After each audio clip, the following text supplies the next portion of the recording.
curahan wahyu dari langit yang disampaikan pada Rasulullah, itu kan? Seperti air yang turun, yang akan menyuburkan kembali hati-hati yang kering, mengobati gundah gelana, kegelisahan, rasa was-was, sehingga dengan itu menyuburkan keadaan hati dan melahirkan buah-buah amal soleh yang bisa dinikmati dan melahirkan pahala untuk bekal kita menuju rahmat Allah dan meraih surga yang didambakan. Ya, itu poinnya. Sebelum sampai ke Ramadan, cepat cari bekal. Cari bekal yang bisa menguatkan roh kita, yang memberikan tenaga kepada kita, kekuatan spiritual, sehingga ketika sampai kepada Ramadan, kita bisa semangat untuk beraktivitas, seperti orang-orang dulu bisa beraktivitas. Ya, tidak seperti yang kamu bayangkan saat ini, tidak seperti yang kamu pikirkan. Sya'ban pun punya keistimewaan yang sangat istimewa, seperti Rajab punya keistimewaan, seperti Ramadan lebih istimewa lagi, ya kan? Nah, maka kata Nabi langsung diteruskan, yaghfulun nasu anhu, karena itu banyak orang nggak sadar. Sekarang, jika dunia saja begitu demikian Anda kejarnya, kenapa untuk sang pemilik dunia yang menyampaikan langsung kepada Anda lewat Rasul yang paling dicintai, Anda tidak begitu semangat? Kenapa? Karena itu orang-orang yang tidak punya persiapan sejak bulan Sya'ban, maka umumnya dia akan merasakan hal yang berbeda saat masuk Ramadan. Ya, seperti orang lemas tidak punya air, maka lemas pula dia saat puasa karena tidak punya gairah untuk meningkatkan ibadah. Itulah kenapa dinamakan dengan apa? Sya'ban. Sya'ban itu bulan ke-8 teman-teman sekalian, itu akan memasuki bulan ke-9. Itu sudah pasti, ya kan? 8 masuk ke 9. Kenapa saya mulai dengan 9 dulu untuk mengaitkan dengan konteks Sya'ban ini? 9 teman-teman disebut dengan Ramadan pada saat itu. Ramadan itu kembali ya ada alif dan nunnya tuh, Ramadan. Ini pernah saya bahas pada kajian Aku Suka ya. Aku Suka, ya kan? Ayo kultum sebelum berbuka pada Ramadan. Itu insya Allah akan muncul lagi di tahun ini dengan izin Allah Subhanahu wa taala, ya.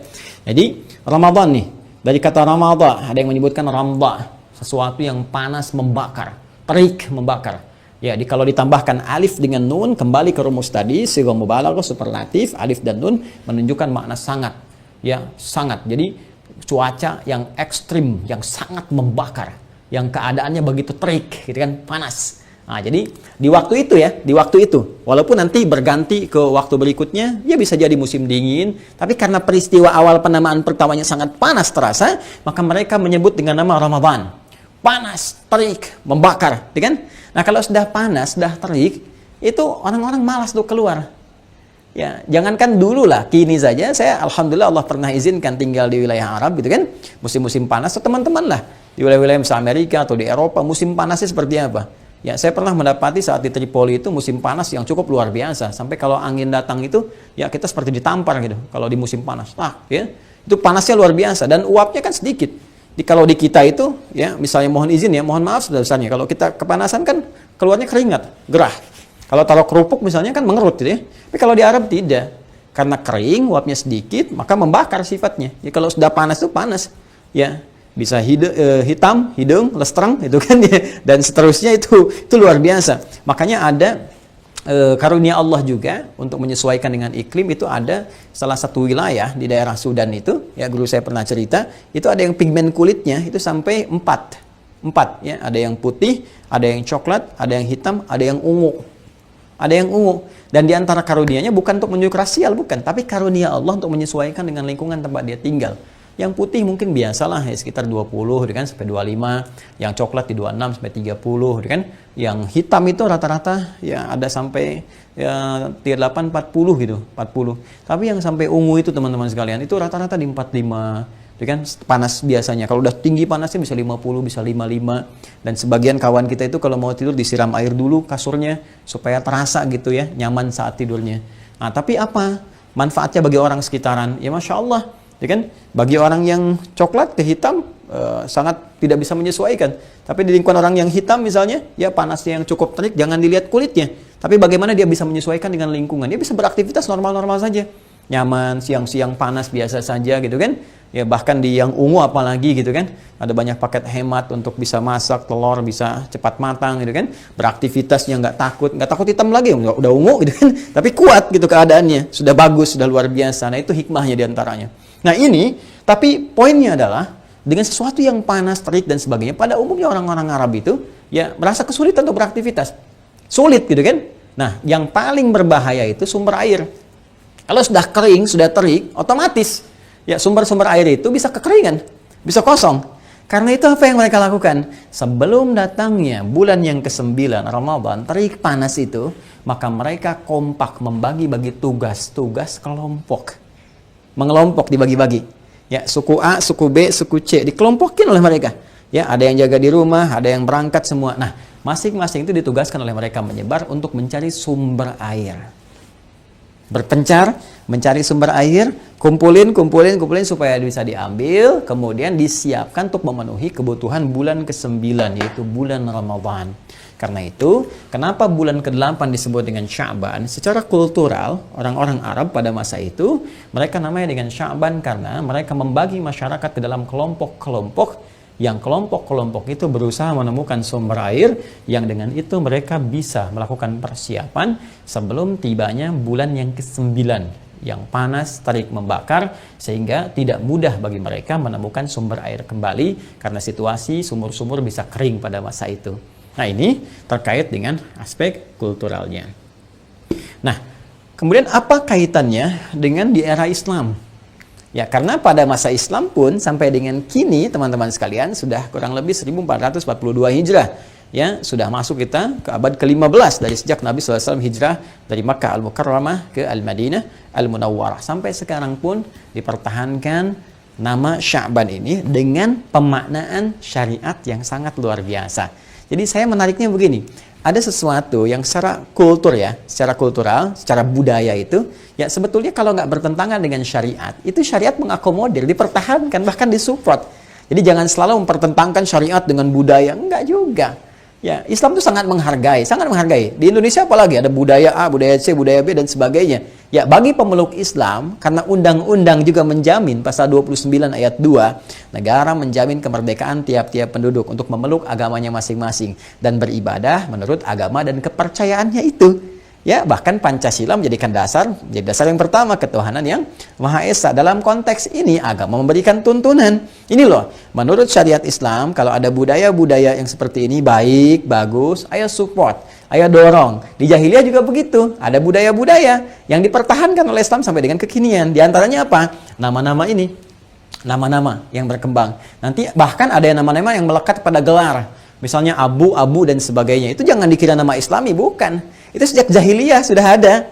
Ya, sudah ada. Nabi Muhammad SAW itu dikenal dengan Abul Qasim, gitu kan? Ada lagi Abu Abdurrahman. Yang Abdullah bin Mas'ud itu gelarnya Abu Abdurrahman dan seterusnya. Jadi jangan misalnya hijrah langsung pakai Abu, tidak juga. Ya, jadi tidak semua yang Abu itu bisa berkonotasi baik, belum tentu. Ya, Abu Jahal juga Abu Jahal gitu kan? Itu menunjuk kepada sifat. Jadi jangan kalau ada Abu misalnya ini Islami, belum tentu. Ya, ada Abu Jahal kan, jadi ada sifat yang melekat pada kejelekan disebutkan supaya dominan dikenal. Ini orangnya kontroversial, ini orangnya aneh gitu.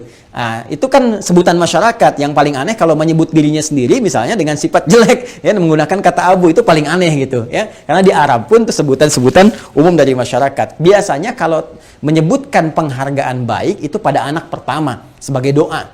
Ya, misalnya Nabi SAW punya anak pertama Al-Qasim, maka disebut Abul Qasim untuk memberikan selamat kepada Rasulullah SAW dengan lahirnya anak pertama, semoga menjadi berkah dalam keluarga dan sebagainya. Itu asalnya.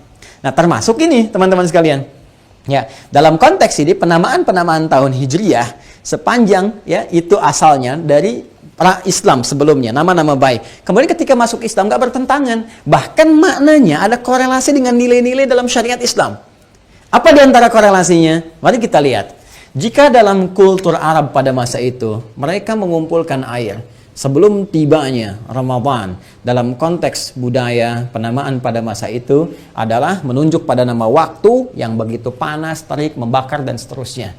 Bukankah dalam syariat Islam, teman-teman sekalian, Ramadan disebut dengan Ramadan, bahkan namanya dipertahankan dalam Al-Quran, disebutkan di Quran surah kedua Al-Baqarah di ayat 185, ya, Syahrul Ramadan alladzi unzila fihil Quran, bulan yang diwajibkan engkau menunaikan puasa itu, yaitu bulan yang sangat istimewa, yaitu bulan Ramadan.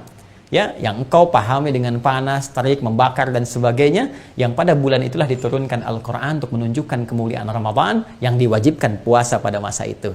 Kenapa ibadah puasa yang diturunkan oleh Allah Subhanahu wa taala perintahnya kepada Rasulullah dengan turunnya Quran surah kedua Al-Baqarah ayat 183, ya ayyuhalladzina amanu kutiba alaikumussyam kama kutiba alal ladzina min qablikum la'allakum tattaqun. Kenapa kemudian salah satunya kewajibannya turun di bulan Ramadan dan menggunakan nama yang sama? Karena manfaat puasa itu bisa membakar, menghanguskan dosa-dosa hamba yang mau beristighfar, yang mau bertobat, yang mau mohon ampunan kepada Allah Subhanahu wa taala dengan perasaan yang tulus dan dengan kesungguhan yang luar biasa. Di situ Nabi menyampaikan, "Man shama ramadhana imanan wa ihtisaban, ghufira lahu ma taqaddama min dzambi."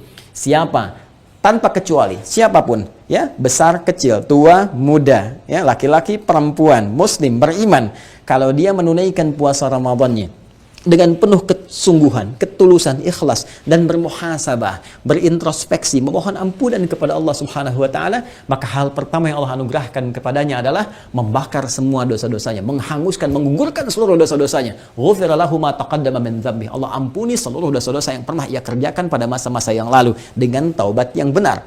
Allah hanguskan, bakar dosanya seperti matahari menghanguskan benda-benda sekitarnya dengan terik panas yang luar biasa. Ya. Dipertahankan nama Ramadan itu mengandung makna yang tadi yang sangat luar biasa. Nah, karena Sya'ban secara kultural, ya, pada saat itu mereka mencari air bekal untuk ke Ramadan, maka Nabi pun memberi petunjuk seperti orang Arab dulu mencari bekal-bekal hanya untuk kebutuhan materialnya saja, kebutuhan jasmaninya saja, sedangkan nilai-nilai agama syariat itu mendorong kita memenuhi kebutuhan rohiyah kita, spiritual kita, karena spirit, imun spiritual ini akan menguatkan, memberikan kekuatan dahsyat kepada fisik dan pikiran kita. Ini intinya, soulnya ini dalam tubuh kita, rohnya, spiritualnya. Seperti orang Arab dulu mencari air, mencari bekal di bulan ke-8, bulan Sya'ban, untuk memenuhi kebutuhan fisik mereka di bulan Ramadan, bulan panas, bulan terik. Seperti itulah Nabi memberikan petunjuk kepada kita, cari air di bulan Sya'ban. Cari bekal. Ya, cari air, cari bekal. Karena di Al-Quran, teman-teman sekalian, tuntunan wahyu, tuntunan agama, tuntunan spiritual itu seringkali juga oleh para ulama dikomentari memberikan kesan kepada kita seperti air.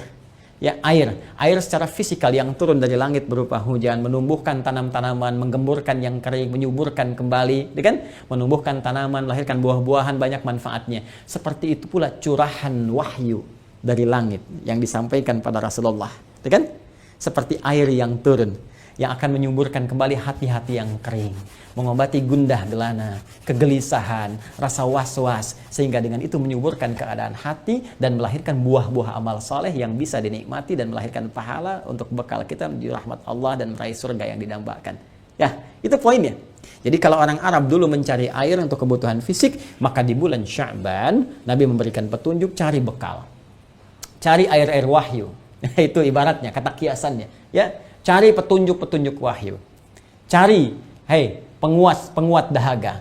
Pelepas segala hal yang kurang. Supaya engkau segar lagi saat masuk Ramadan. Ya, seperti orang Arab sudah punya bekal ketika masuk Ramadan, mereka segar. Sudah punya minuman, sudah punya segalanya. Dengan minuman itu bisa beraktivitas. Walaupun panas, walaupun terik, sudah segar, sudah kuat. Ya. Bahkan nanti terjadi di era Islam, Masya Allah, Perang Badar, Ramadan, Fathu Makkah, Ramadan, kan? Dan sebagainya. Jadi, terkait dengan keadaan ini, teman-teman sekalian, maka diberikan isyarat dalam konteks penamaan ini, bahwa kenapa dipertahankan nama Sya'ban, seakan-akan Nabi memberikan satu isyarat kepada kita semua.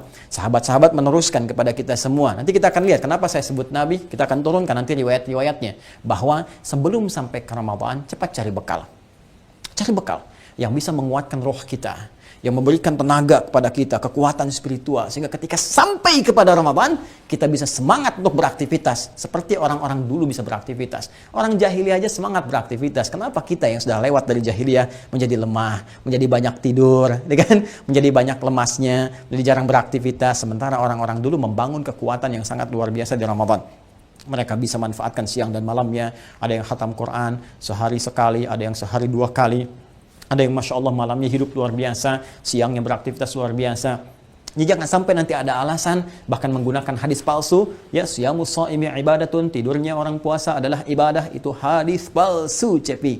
Ya, itu hadis palsu. Jangan sampai ke kantor carinya musola gitu kan, ya, musola, musola. Habis kerja ke musola gitu kan. Nah, saat kerja ke musola, tidur lagi, tidur lagi. Nah, itu kan ya pulang ke rumah tidur lagi, cuma nunggu. Ya kan yang paling menarik gini, habis sahur lihat kapan buka, habis buka kapan sahur. Jadi apa manfaat yang bisa diraih? Karena itu orang-orang yang tidak punya persiapan sejak bulan Sya'ban, maka umumnya dia akan merasakan hal yang berbeda saat masuk Ramadan. Ya, seperti orang lemas tidak punya air, maka lemas pula dia saat puasa karena tidak punya gairah untuk meningkatkan ibadah. Itulah kenapa dinamakan dengan apa? Sya'ban. Ya. Ya, sekarang kita bergeser lebih dalam lagi ke pemaknaan syariat dengan naungan Al-Quran dan hadis-hadis Rasulullah SAW. Baik, paham ya? Insya Allah paham ya? Baik, bismillah. Nah, jadi saya mencoba untuk menampilkan dulu akar pemahamannya sehingga mengerti gitu. Saya tidak menginginkan Anda menghafal, tapi menginginkan kita memahami. Oh, ini maksudnya begini. Jadi ketika kita masuk ke bulan Sya'ban, mengerti, oh kenapa dinamakan dengan Sya'ban, maka ini harus saya lakukan. Ini panduannya. Karena di Islam tuh gini, di Islam tuh mustahil dan tidak mungkin, sangat tidak mungkin. Ya, ada satu nama pun dalam konteks syariat yang tidak mengandung makna. Itu mustahil. Semua kata punya makna. Ya, saya gini lah ya. Kadang kita mesti merenung ya. Apa yang kita kerjakan pun bahkan setiap hari, jangan-jangan belum dipahami. Coba, Anda, saya, kita sholat kan? Sholatnya sehari 5 waktu. Waktunya kita paham. Subuh, zuhur, asar, maghrib, isya. Saya tanya aja pada Anda, kenapa disebut dengan zuhur? Kenapa disebut asar? Kenapa disebut maghrib? Kenapa disebut isya? Pernah nggak satu kali kita meluangkan waktu untuk mengkaji? Oh, sudah zuhur nih. Maksudnya apa? Kenapa namanya zuhur? Itu kalau mengerti kita waktu itu saja, ada getaran yang berbeda kepada jiwa. Akan ada sesuatu yang lain yang terasakan. Seakan-akan hidup kita itu selalu ingin memanfaatkan waktu dengan baik gitu. Ya, ada pacuan yang tidak biasa. Apalagi kalau sudah masuk ke istilah-istilah spesifik ibadah. Ya, takbir, rukuk, sujud, kenapa dinamakan dengan ini, kenapa posisinya begini, kenapa, dan seterusnya, itu sangat-sangat luar biasa. Ya. Ya, kita mulai dengan hadis-hadis Nabi sallallahu alaihi wasallam karena kita tidak pernah berjumpa dengan Nabi secara fisikal, kita kekinian sekarang, bermimpi pun belum tentu, maka kita harus melacak. Ya, transmisi riwayat-riwayat yang tersambungkan kepada Nabi sallallahu alaihi wasallam, dan itulah istimewanya dalam Islam. Jadi semua ilmu dalam Islam itu tersambungkan sisi keilmuannya dalam istilah keislaman itu sanad namanya, ada transmisinya, ada jalur periwayatannya, dan itu menarik. Itulah keunggulan dalam Islam yang menunjukkan kebenaran pula, kebenaran risalah. Jadi terkoreksi kalau ada yang keliru, terkoreksi karena terus turun-temurun terwariskan dan generasi nggak terputus. Ya, disebut dengan sanad, ya, silsilah periwayatan sampai ke puncak sumber yang primernya.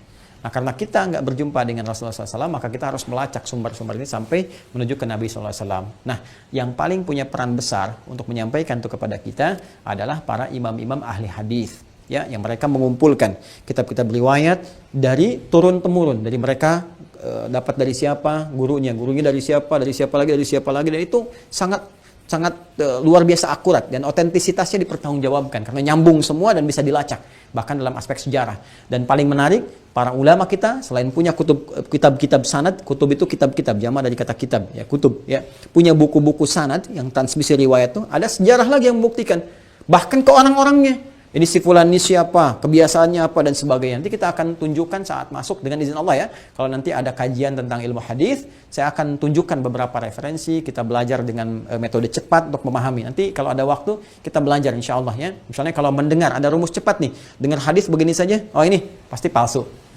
Palsu ini. Oh ini cacat nih. Ya kan? Oh ini begini, nanti ada rumusnya. Al-Imam Ibnul Qayyim Al-Jauziyah punya kitab Al-Manarul Munif Fis Sahih Wad Da'if. Ya, Al-Manarul Munif Fis Sahih Wad Da'if. Ya, mercusuar. Ya, kalau di pantai itu ada satu pancaran cahaya lampu itu ya, untuk nyorotin ke kapal itu, yaitu manar. Ya, al-manar. Kalau tinggi disebut manarah. Ya, al-manar al-munif, pancaran cahaya yang terang, yang jelas, ya, Fis Sahih Wad Da'if, untuk menunjukkan ini sahih, ini dhaif. Jadi kalau kita dengar itu seakan-akan ada cahaya, ini sahih, ini dhaif. Itu ada rumusnya. Nanti kita belajar ya. Ya. Sekarang kita lacak dulu beberapa referensi. Pertama, yang diriwayatkan oleh sahabat Usamah bin Zaid, Usama bin Zaid. Itu referensinya di dalam Musnad Imam Ahmad. Musnad Imam Ahmad. Mohon izin saya menyampaikan berdasarkan tema kita ya, secara tematik urutannya. Nanti Musnad yang kelima 201 ini rawinya. Kemudian ada juga nanti Sunan An-Nasa'i. Nih, Musnad yang keempat, sejad yang keempat juga sama, halamannya 201. Kemudian setelah itu kita turunkan sejak di sini kitab Sahih. Ya, ini saya dahulukan yang ini, ya. Ini lebih menunjuk kepada urutan tema kita. Sahih Al-Bukhari, kita ambil yang dua referensi saja yang paling kuat. Al-Bukhari nomor hadis 1969, ya. Kemudian riwayat Imam Muslim, Sahih Muslim ya. Imam Muslim nomor hadis 1156. Ya. Dan rawinya Sayyidah Aisyah radhiyallahu taala anha. Ini rawinya. Ya, rawiyah Sayyidah Aisyah. Ini Sayyidah ya. Sayyidah Aisyah. Aisyah radhiyallahu taala anha. Baik. Ya, kita mulai yang ini dulu ya, teman-teman sekalian. Baik. Nabi sallallahu alaihi wasallam itu saat masuk bulan Sya'ban punya kebiasaan meningkatkan amalan beliau. Ya tadi, cari bekal tadi. Ya, cari bekal sebelum tibanya Ramadan. Beliau juga mencontohkan langsung kepada kita. Ya, bagaimana beliau meningkatkan amalannya. Dan amalan yang spesifik, yang banyak dikerjakan oleh Nabi sallallahu alaihi wasallam, itu ternyata puasa. Puasa. Siam. Ya, as-siyam. Ya, as-siyam. Ya, as-siyam ya, bukan asyab. As-siyam. Ya, as-siyam. Ya. Lebih banyak meningkatkan puasa. Sehingga sementara sahabat itu ada yang merasa heran. Kenapa? Karena di bulan Rajab juga udah biasa puasa. Ya, Rajab kan termasuk bulan Hurum. Saya pernah bahas di edisi sebelumnya ya, tentang Rajab. Rajab termasuk bulan apa? Hurum, bulan terhormat. Yang terhormat itu kita diminta meningkatkan kehormatan diri kita di hadapan Allah dengan menghindari maksiat dan meningkatkan ibadah.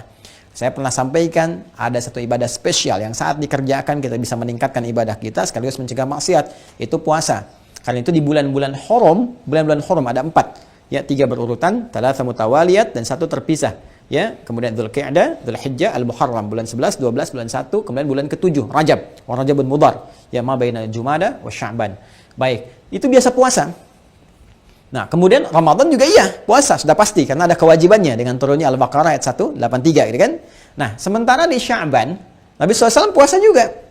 Bahkan menariknya lebih banyak dibandingkan dengan bulan Rajab. Ya banyak. Sampai nanti saya tunjukkan komen Sayyidah Aisyah radhiyallahu taala anha. Nanti saya tunjukkan ya. Beliau memberikan komentar yang di-like oleh para sahabat dan di-share sampai dengan ke kita saat ini. Nanti saya tunjukkan di hadisnya di sini supaya tidak lompat, nanti saya urutkan. Nah, intinya beliau puasa. Sampai kemudian sahabat mengkonfirmasi kepada Rasulullah SAW tentang kebiasaan beliau itu puasa. Banyak sekali berpuasanya, banyak gitu ya, banyak. Sampai nanti ada riwayat mengatakan full, ya karena belum jelas nanti ujungnya sampai ke Ramadan, berhenti dulu di fisal, di pemisah, supaya ujungnya nanti nggak puasa, khawatirnya sudah tiba Ramadan, ya kan? Nanti disebut dengan wisal itu ya, ada hukum nanti puasa wisal, nyambung. Bukan wisal ya, nyambung. Nah, ada lagi yang kemudian teman-teman sekalian menyebutkan banyak ya, banyak ini, banyak ukuran banyak ini nggak penuh tapi banyak gitu. Intinya Nabi banyak menunaikan puasa di bulan Sya'ban. Ketika dikonfirmasi khususnya nanti riwayat disampaikan oleh sahabat Usama bin Zaid, nah Nabi menjawab apa? Ya, dzalika syahrun. Ya, dzalika syahrun. Dzalika syahrun yaghfulu. Ya, yaghfulu an-nasu anhu. Kan? Dzalika syahrun yaghfulu an-nasu anhu. Bima makna baina Rajab wa Ramadan. Fokus. Kata Nabi, dzalika syahrun, bulan Sya'ban itu yang kalian banyak tanya kenapa aku puasa, kenapa aku meningkatkan ibadah. Dzalika syahrun, itu bulan Ya, bulan itu biasanya kalau menunjukkan dzalika ini pakai dzalika itu dalam bahasa Arab gini. Kita ingin menunjuk aspek ada dua. Kalau ingin langsung real itu menunjuk sesuatu yang jauh. Jauh. Unzur ila dzalikal masjid. Lihat ke masjid itu tuh, ya. Jauh. Kalau dekat hadza ini. Ya. La ana urid hadzal masjid faqat. Tidak, saya pengen masjid yang ini saja. Gitu kan? Hadza. Tapi ada juga kita gunakan kiasan majaz untuk menunjuk satu hal yang istimewa, agung. Ya, untuk menunjuk bahwa ini sesuatu yang jauh dari apa yang kau bayangkan, tidak sama dengan apa yang kau pikirkan, istimewa. Ya, maknanya ini, ya, tapi menunjuk sesuatu yang istimewa. Ya, seperti contohnya apa? Al-Baqarah ayat kedua. Dzalikal kitabu la raiba fi hudal lil muttaqin. Kalau Anda cek di terjemahan, itu artinya kitab ini, Al-Qur'an ini. Kok bisa dzalika diartikan ini di situ? Ya. Padahal dzalika itu kan dalam konteks bahasa yang standar gitu kan.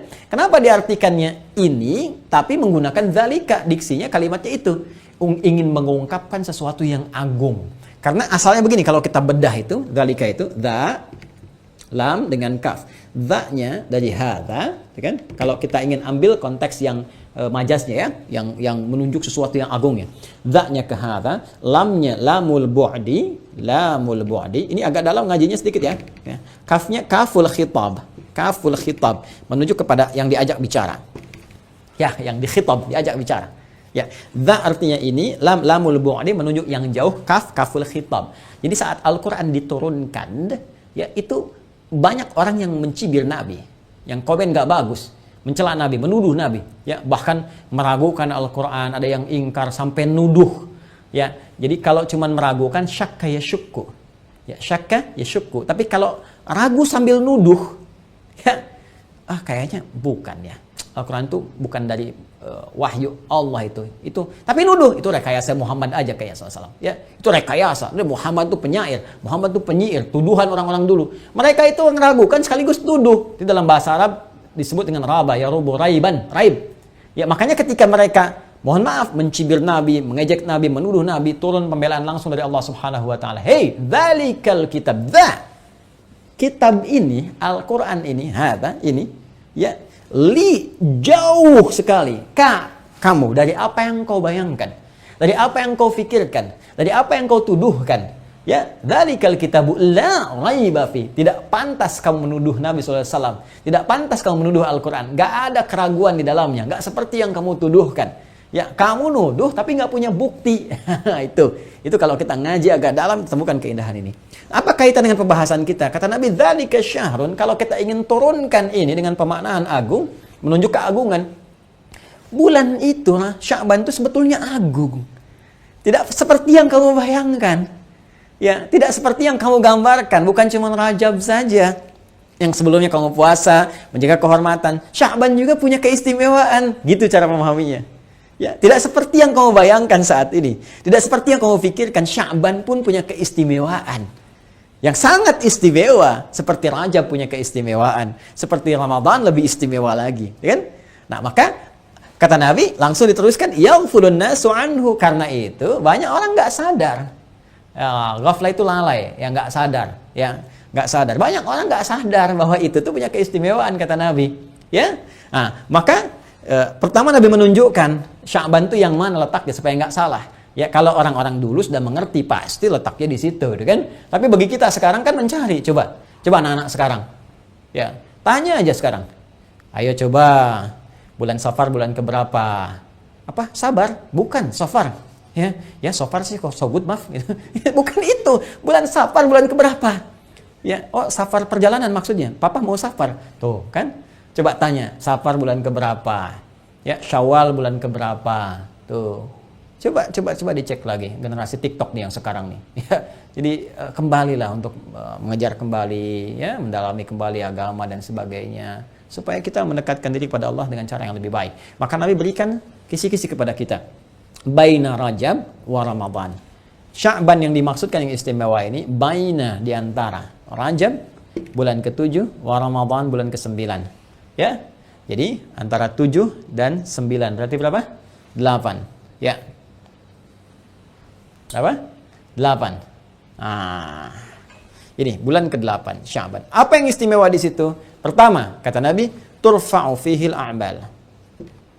Turfa'u fihil a'mal. A'mal. Di bulan itu, amal-amal kita itu secara spesifik disebutkan langsung. Amal-amal kita pada saat itu secara langsung gitu, ya, dilaporkan, disampaikan, diangkat kepada Allah Subhanahu wa taala. Allah Maha mengetahui apa yang kita kerjakan. Gak dilaporkan pun Allah sudah tahu, gitu kan? Tapi ini ingin menunjukkan satu keistimewaan.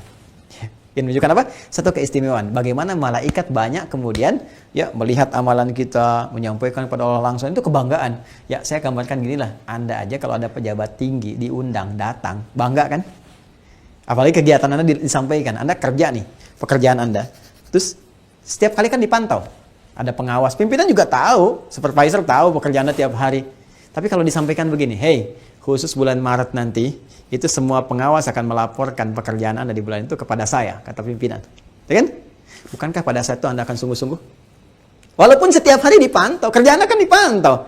Ya, masuk kantor ada fingerprintnya, kan? Dipantau. Pantauan bagaimana penyesuaian dengan hak dan kewajiban. Jangan sampai kewajiban sedikit, hak pengen banyak. Kan lihat ada absensi dan sebagainya. Itu dipantau. Tapi kalau pimpinan mengatakan, ya, spesial untuk bulan Maret misalnya, semua nanti pekerjaan akan dilaporkan langsung kepada saya, ya. Padahal tiap hari juga tahu dan dilaporkan, tapi Anda menyampaikan itu untuk menunjukkan satu keistimewaan. Berarti ada yang spesial di bulan itu nih. Ada sesuatu, maka Anda banyak bersungguh-sungguh. Ya kan? Ini dunia pekerjaan saja, Anda merespon dengan luar biasa. Padahal apa yang didapatkan belum tentu dinikmati. Gajian tiba-tiba meninggal. Bisa terjadi. Sekarang, jika dunia saja begitu demikian Anda kejarnya, kenapa untuk sang pemilik dunia yang menyampaikan langsung kepada Anda lewat Rasul yang paling dicintai, Anda tidak begitu semangat? Kenapa? Untuk dunia yang sementara, begitu Anda kejar. Tapi perintah sang pemilik dunia yang langsung menginfokan kepada kita lewat Rasulnya Sallallahu Alaihi Wasallam yang paling mulia. Bahwa spesial di bulan Sya'ban itu, di bulan. Jadi ada harian, amalan kita ditatap langsung oleh Allah, gitu kan? Ada bulanan. Bagaimana diinfokan kepada kita, malaikat itu berlomba-lomba menyampaikan catatan amal kita kepada Allah. Dan itu kebahagiaan bagi malaikat. Ya, kapan lagi langsung melaporkan langsung kepada Allah? Nggak semua malaikat bisa langsung menghadap kepada Allah Subhanahu wa taala. Ya. Nah, di saat itu, ini kalau informasi Rasulullah SAW itu sudah pasti valid, ya. Dan ini mohon maaf, ini bahasan spiritual ya. Bahasan agama gitu, ya, ditangkapnya pakai iman, nggak pakai akal. Jadi akal kita itu jangan dipaksakan untuk menangkap bahasan-bahasan iman, nggak akan nyambung. Semua yang melekat pada manusia sifatnya terbatas. Pendengaran terbatas, semakin tinggi frekuensi semakin nggak bisa dengar. Penglihatan terbatas, semakin jauh semakin tak terlihat. Jika pendengaran dan penglihatan punya batasan, kenapa akal selalu nggak pengen punya batas? Ya, akal kita pun terbatas. Jadi kalau ada yang nggak sanggup ditangkap oleh akal, tangkap pakai iman kita. Maka amalan ini disampaikan oleh para malaikat kepada Allah Subhanahu wa taala. Laporkan langsung, ya Allah, hamba-Mu si fulan sedang begini, hamba-Mu si fulan sedang begini. Maka apa yang langsung Nabi berikan bimbingan kepada kita? Fa uhibbu an yurfa'a amali wa ana shaim. Fa uhibbu an yurfa'a amali, fa uhibbu an yurfa'a amali wa ana shaim. Masya Allah. Maka aku sangat menginginkan, sangat mencintai. Uhibbu itu bisa cinta, bisa sangat ingin, ya, sangat ingin. Ana uhibbu hadzal kitab. Saya sangat pengen sekali buku ini. Ya, ya bunayya ta'al mama nadzabil hunak. Ya anakku sayang, ayo kita pergi ke sana dulu. Mama uridu hadzal kitab. Mama, saya pengen buku ini. La hunaka afdal. Enggak, itu lebih bagus. Walakinnani uhibbu hadzal kitab. Tapi saya sangat ingin buku yang ini, ya. Nah, nanti kalau konteks kehidupan, uhibbu bisa dengan anak gitu, cinta. Ana uhibbu waladi, saya sangat mencintai anak saya, ya kan? Nah, itu mahabbah, kecintaan, ya. Jadi, ketika kita katakan Nabi fa uhibbu, ya, maka kata Nabi, aku sangat menginginkan. Sangat menginginkan, seperti seseorang menginginkan dengan rasa cinta yang paling dalam. Itu kurang lebih demikian. An yurfa'a amali, saat amalku itu diangkat, disampaikan kepada Allah, ya, wa ana shaim, aku sedang dalam keadaan berpuasa. Masya Allah. Allahumma salli ala sayyidina Muhammad, Allahumma salli ala sayyidina Muhammad, Allahumma salli ala sayyidina Muhammad. Masya Allah. Nabi yang ma'sum, Nabi yang paling takwa, kan? Nabi yang paling dekat dengan Allah, dipuji wa innaka la'ala khuluqin azim, dijamin surga, inna a'tainakal kautsar dan sebagainya. Masih mencoba meningkatkan kualitasnya sehingga beliau ingin dinilai terbaik oleh Allah ketika tiba masa Sya'ban itu. Saya ingin disebutkan dalam keadaan yang istimewa. Dia disebut kepada Allah itu dalam keadaan yang tampil baik. Ya. Dan Nabi mencontohkan yang tinggi-tingginya. Ya, apa itu? Itu puasa. Karena puasa itu saya katakan tadi, dalam puasa kita akan terbiasa menjaga dua hal. Satu, menjaga amal soleh kita. Ya, menjaga amal soleh kita supaya konsisten ditingkatkan. Karena itu saat puasa kita senang baca Al-Quran, senang sedekah, senang baca Al-Quran, itu sudah otomatis. Dan yang kedua, menjaga diri. Ya, yang pertama menjaga amal soleh untuk ditingkatkan. Yang kedua, menjaga diri untuk tidak beramal salah. Makanya orang-orang puasa, yang beriman puasa itu pasti menjaga dari perbuatan maksiat. Nggak ada orang puasa sengaja bohong, sengaja menipu, gitu kan? Ya, sengaja berselisih, sengaja berbuat fitnah, sengaja bikin hoax, itu nggak mungkin, nggak ada. Karena minimal dia takut batal puasanya. Karena itu orang puasa itu amalannya cenderung baik. Nah, kalau sudah baik disampaikan kepada Allah dalam keadaan yang terbaik. Ya Allah, si fulan hambamu puasa. Ya Allah, si fulan sedang baca Al-Quran. Ya Allah, saat ini si fulan sedang sedekah. Itu semua tuh baik.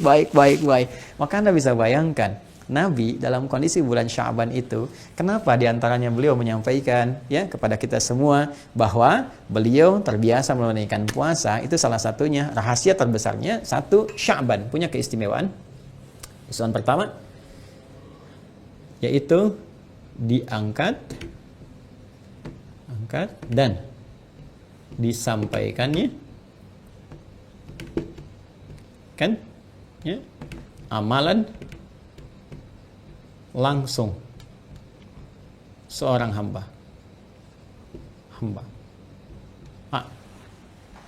Jadi kalau biasanya kan hari-hari biasa dicatat, malaikat catat kan, raqib, atid, ya. Hadza ma ladayya atid, ya. Inilah ada yang nyatet nih. Ya, ada raqib, ada atid, kan? Itu catat di surat Qaf itu kan disebutkan teman-teman sekalian. Jadi catat itu biasa. Dan Allah Maha tahu sebelum dicatat, saat dicatat, sedang dicatat, setelah dicatat, Allah Maha tahu semuanya. Ya, tapi yang istimewa Sya'ban itu catat, laporkan langsung, sampaikan. Dan Allah Maha tahu yang dilaporkan. Tapi malaikat merasakan kebahagiaan ketika menyampaikan itu. Ya, dan kita ketika pada saat demikian kita merasa wah ini sedang diangkat amalan kita ingin memberikan yang terbaik. Itu kan? Nah, ini poinnya. Jadi ini keistimewaan bulan Sya'ban yang pertama, yaitu saat amalan kita diangkat dan Nabi memberikan isyarat untuk memberikan kekuatan pada amalan ini. Maka contoh Nabi yang pertama adalah menunaikan puasa. Jadi sunnah, ada puasa sunnah yang spesifik dikerjakan di bulan Sya'ban. Seperti Rajab kita puasa sunnah juga, ya, bulan-bulan haram. Seperti Ramadan ada puasa wajib, Sya'ban pun ada spesifik puasa di bulan Sya'ban, yaitu puasa sunnah Sya'ban, ya, puasa sunnah Sya'ban. Nah, sekarang waktunya bagaimana? Kalau kita lihat teman-teman sekalian, waktunya yang saya maksudkan apakah sehari, apakah 2 hari, harinya apa dan sebagainya, gitu kan? Nanti kita lihat di dalam kitab Sahih di Al-Bukhari nomor hadis 1969, hadis Muslim nomor hadis 1156. Nah, kalau kitab hadisnya beda misalnya atau di Anda ada ikhtisar, ini Anda bisa cari rawinya Sayyidah Aisyah radhiyallahu taala anha. Ya. Nah, ini pasti insya Allah sama ini. Ya, kalau sudah masuk rawi sama, nggak mungkin berbeda. Ya, maka Sayyidah Aisyah menyampaikan, ma ra'aitu. Ya, Qalat beliau menyampaikan, ma ra'aitu. Saya tidak pernah menyaksikan an-nabiyya sallallahu alaihi wasallam, Nabi sallallahu alaihi wasallam istakmala. Ya, istakmala, menyempurnakan siyaman syahrin, puasa beliau dalam sebulan. Ya, illa Ramadan, kecuali di bulan Ramadan. Ma ra'aitu an-nabiyya sallallahu alaihi wasallam istakmala siyama syahrin illa Ramadan. Aku tidak pernah menyaksikan Nabi sallallahu alaihi wasallam. Aku tidak pernah mengamati melihat Nabi sallallahu alaihi wasallam menyempurnakan puasa sebulannya, sebulan penuh. Ya, sebulan penuh. Kecuali apa? Kecuali Ramadan.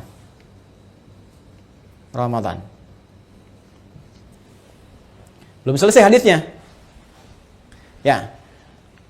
Wa aktsara siyaman minhu fi Sya'ban. Dan memperbanyak puasa sunnahnya. Memperbanyak puasa sunnahnya di luar Ramadan tadi. Ya, di luar Ramadan tadi. Di kala Ramadan kan sudah wajib, ya kan? Nah, di luar Ramadan kan sunnah kan? Di Ramadan apa? Sunnah. Kecuali nanti ada yang wajib untuk mengqadha atau nazar, gitu kan? Atau nazar. Nah, yang ini ada puasa sunnah. Ya, aku saksikan Nabi berpuasa sunnah. Senin puasa, gitu kan? Kamis puasa, dan Ayyamul Bid Nabi menyontohkan kepada kita, mengisyaratkan. Tapi ada banyak Nabi banyak berpuasa dalam sebulan itu. Banyak. Ya. Kapan itu? Fi Sya'ban, di bulan Sya'ban. Ini bulan yang ke-8 tadi, Sya'ban. Jadi tidak pernah aku menyaksikan Nabi SAW menyempurnakan puasa sebulan penuh, ya, kecuali di bulan Ramadan yang wajib tadi, dan memperbanyak puasa sunnahnya di bulan apa? Sya'ban. Bahkan ada riwayat menyebutkan, teman-teman sekalian, bahwa kadang Nabi penuh puasa Sya'ban. Ada riwayat menyebutkan demikian. Ada riwayat menyebutkan, ya, memperbanyak. Jadi ada pernah sekali disebutkan penuh. Ya, jadi kalau Sya'bannya misalnya 29 hari, 30 hari, gitu kan? Tapi Nabi pun menegaskan nanti ada hukum puasa wisal yang menyambung. Jadi khawatir karena dulu belum diketahui, nggak seperti kita sekarang, ya, untuk ru'yat canggih, ada teleskop, ada macam-macam dan sebagainya. Bahkan falaknya udah makin canggih, udah ketahuan sekarang hitungan falaknya bahwa nanti secara astronomis ini nanti ketinggian hilal sekian, udah di atas 3 derajat nanti. Ya, pada saat ijtima konjungsi itu terjadi, nanti ketinggian hilal sudah tinggi di atas 3 derajat, dipastikan itu keesokan harinya udah puasa. Nanti 1 Ramadan bersamaan dengan 13 April. Ya, insya Allah dengan izin Allah Subhanahu wa taala itu akan bersamaan. Ya, kemungkinan besar akan sama keseluruhannya. Nanti saya berikan lagi kalau sudah masuk materi itu, termasuk dengan doanya. Nanti kita belajar lagi. Ini masih panjang rangkaiannya, ya, masih panjang. Kembali ke sini. Nah, tapi karena di zaman Nabi itu belum secanggih kita sekarang, maka dikhawatirkan nanti tahu-tahu sudah masuk Ramadan, masih puasa Sya'ban, niatnya salah, gitu kan? Karena itu nanti di pembahasan fikih-fikih klasik itu ada, kalau sudah mau masuk mendekati ke akhir Sya'ban jangan puasa lagi. Ya, khawatirnya sudah masuk apa? Ramadan, ada jeda. Nah, karena itu ulama kontemporer sekarang mengatakan, tapi kalau sudah diketahui jedanya, maka boleh, kalaupun mau penuh. Ya, karena ilatnya dulu dilarang gitu, karena dikhawatirkan masuk Ramadan. Tapi kalau Ramadannya diketahui, maka tidak ada masalah di situ. Ya. Karena al-hukmu yaduru ma'a illatih. Itu di ilmu usul fikih. Al-hukmu yaduru ma'a illatih. Hukum itu dalam fikih itu melekat berdasarkan sebabnya, illat. Jadi kalau sebabnya hilang, sepanjang hukumnya bukan melekat wajib kepada kita, maka bisa hilang. Tapi kalau sudah wajib melekat, maka nggak dipandang illat. Ya, makan daging babi haram. Ya, jangan ditanya apa ilatnya, kalau itu perintah. Ya, wajib kita untuk meninggalkan. Walaupun Anda mengatakan, karena ini dikaji, ini ada belatungnya, ada ininya, ada joroknya. Jadi kalau babinya sudah nggak jorok sekarang, dikasih makannya yang bersih-bersih, yang menyehatkan, jadi halal. Nggak begitu juga. Ya, jelas paham ya? Nah, tetap mengikat hukumnya. Jadi kembali kepada Sya'ban ke sini, Nabi SAW tercatat dalam sejarah itu memperbanyak puasa di bulan Sya'ban. Yang dilihat esensinya bukan sekedar puasa. Ya, bukan menjaga lapar, menjaga haus, nahan semuanya gitu kan, tapi tidak demikian adanya saja. Nabi lebih memberikan isyarat kepada kita untuk kembali ke makna Sya'ban yang sungguhnya. Yang tadi secara filosofis adalah mencari bekal-bekal yang terbaik, menyiapkan diri kita dengan mulia, dengan baik gitu kan. Supaya apa? Supaya siap-siap di bulan yang ke-9. Supaya dosa-dosa kita bisa dibakar, dihanguskan, ya, seperti halnya Ramadan pada masa itu membakar dan menghanguskan dengan teriknya matahari sekitaran benda-benda sekitarannya. Maka demikian kita berharap di bulan ke-9 saat Ramadan dosa-dosa kita digugurkan oleh Allah Subhanahu wa taala, dibakar, dihanguskan dengan suasana Ramadan yang kita siap menjelangnya. Itulah keutamaan pertama dan amalan yang dikerjakan oleh Nabi. Karena itu tidak ada amalan spesifik untuk berlatih kecuali apa? Kecuali puasa. Dan puasa itu sangat efektif karena ketika kita membiasakan minimal di Sya'ban, ke Ramadan sudah siap. Ya. Karena itu saya izin ya untuk mengingatkan. Pertama, bagi teman-teman yang mu'alaf misalnya, ya, yang di tahun-tahun ini belum sempat memulai puasa, ya, bersiap Ramadan, itu bisa latihan sekarang. Ya. Anak-anak kita yang balik nih tahun ini yang belum biasa puasa misalnya, yang belum berlatih, bisa berlatih di bulan Sya'ban. Jadi jangan sampai Ramadan nanti pas jadikan latihan. Nah, sekarang mulai latihan. Yang namanya latihan nggak perlu dipaksakan. Artinya memulai bertahap dulu. Misal nanti saya mulai hari Senin nih, insya Allah, bismillah, Senin mulai. Karena baru pertama puasa, misalnya jam 12, aduh, kok perutnya udah perih ya, nggak bisa ditahan, gitu kan. Nggak apa-apa buka. Nanti setelah menyesuaikan, besoknya tambah lagi sampai ke asar, gitu kan. Ini maghribnya sejam 6 lewat 6. Asar jam 4 nggak kuat, gitu ya. Tahan sampai jam 5 misalnya kan. Tapi situ sudah perih, sudah sakit, jangan dipaksakan. Termasuk anak-anak kita ya, yang baru-baru. Jangan ibu mengatakan, ayo nak, berjuang, jihad fisabilillah. Jihad apaan? Udah, cepat buka. Ini kan puasa sunnah. Buka, sudah buka, kemudian siap lagi, besok terbiasa, sehingga besoknya lagi lebih menikmati sampai ke maghrib, Masya Allah. Sampai maghrib aja, jangan terlampau soleh ya, berarti sampai ke isya, tidak. Maghrib aja. Di sampai maghrib buka, karena nanti ada aliran yang terlampau soleh. Ya, aliran terlampau soleh ini bukannya pas Isya. Pas Isya. Ya, jadi salah mengartikan ayat tsumma atimmus syiyama ilal lail. Ya, sempurnakan puasa sampai menuju lail malam. Jadi mereka mengartikan maghrib belum buka, Isya bukanya. Hati-hati, itu aliran yang menurut saya sangat bermasalah, kontroversial. Kenapa? Nabi aja sesoleh-solehnya bukannya maghrib. Anda bukan Nabi, kenapa Isya, Joni? Jadi kalau ada yang Anda bertamu, maghrib dia tiba-tiba pamit ke kamar dulu apa, terus Isyanya makan, itu patut diduga gitu ya. Ditanya itu, tanya supaya kita tidak menduga yang macam-macam. Sampai maghrib, sampai kita terbiasa lagi mengerjakan itu semua, sampai ke Ramadan kita maksimal. Ya, dan boleh berdoa, kita minta kepada Allah. Ya, Imam Ahmad pernah meriwayatkan satu hadis dari Nabi sallallahu alaihi wasallam, kemudian menyampaikan doa, Allahumma barik lana fi Rajab wa Sya'ban wa barik lana fi Ramadan. Ya Allah, mohon berkahi kami di bulan Rajab, juga di bulan Sya'ban, juga di bulan Ramadan. Kalau Imam Al-Baihaqi dengan riwayat sedikit berbeda. Jadi kitab Syu'abul Iman. Ya Allahumma barik lana fi Rajab wa Sya'ban wa ballighna Ramadan. Ya Allah, berkahi kami di bulan Rajab, di bulan Sya'ban, dan sampaikan kami, mohon sampaikan ke bulan Ramadan. Ya, memang secara sanad hadis ini ada masalahnya. Ya, karena ada seorang bernama Ziyad An-Numairi di salah satu sanad itu bermasalah, disebut dengan rawi mungkar. Jadi ada 3M secara sanad itu yang bermasalah ya. Satu itu matruk ya. Mungkar dulu, mungkar kemudian matruk, ketiganya maudhu. Mungkar, matruk, maudhu. Kalau mungkar itu yang diduga sering berbuat yang tidak pantas gitu kan. Nah, karena ketidakpantasan ini maka ulama menyebutnya ada aib di orangnya. Jadi jangan sampai hadis diriwayatkan oleh orang itu diterima. Kenapa? Karena kalau diterima takutnya jadi celak kepada riwayatnya. Oh, pantas di orang Islam begini, hadisnya diriwayatkan oleh orang bermasalah, ini orang mabuk gitu kan, dan sebagainya. Itu untuk mencegah itu, maka ada batasan-batasan kriteria. Nanti hadis sahih itu nanti ada 5 turunannya. Ya, maruya, adil adid dhabiti an adid dhabiti min ghairi syaddin wala illatin qadihatin kan. Jadi hadisnya itu sudah diriwayatkan oleh orang-orang yang adil, nanti ada batasan dhabit yang kuat ingatan kan, min ghairi syaddin wala illatin qadihatin. Jadi tidak ada cacatnya, tidak ada illatnya, sebab-sebab yang buruknya, dan seterusnya. Nanti ada 5 turunan. Ya, 5 turunan yang paling utama. Jadi teman-teman sekalian, nah ini ada bermasalah namanya Ziyad An-Numairi. Jadi ini disoal sering berbuat sesuatu yang tidak pantas, sehingga hadisnya disebut mungkar, sesuatu yang diingkari. Orangnya sebetulnya, walaupun kalimatnya benar. Ya, kedua ini matruk. Matruk ini yang ditinggalkan. Kenapa? Karena orangnya seringkali berkata-kata yang misalnya, mohon maaf ya, kadang nggak konsisten. Yang kadang-kadang ngarang-ngarang gitu, walaupun cerita dan sebagainya, sehingga nggak bisa dibedakan itu hadis apa cerita sebetulnya. Ya, nah itu yang seperti itu ditinggalkan, matruk. Yang ketiga maudhu. Maudhu itu yang dikarang-karang, memang bukan hadis. Orangnya suka ngarang. Ya, begitu ngarang-ngarang misalnya disebut sebagai hadis, bahkan dipopulerkan. Ya, saya punya buku yang saya tulis itu menyoal hadis populer. Nanti mungkin kita bisa cetak ulang, teman-teman bisa dapatkan beberapa yang populer di masyarakat, ternyata hadisnya bermasalah. Ya, contoh makan saat lapar berhenti sebelum kenyang. Ternyata bukan hadis loh. Itu kisah. Nah, cuma bagaimana menghukumi doa tadi? Sederhana sebetulnya. Yang bermasalah itu teman-teman sekalian orangnya. Ya, di jalur sanad. Sedangkan doanya itu gak ada masalah. Matannya gak ada masalah. Baik, gak ada masalah. Jadi sederhana saja.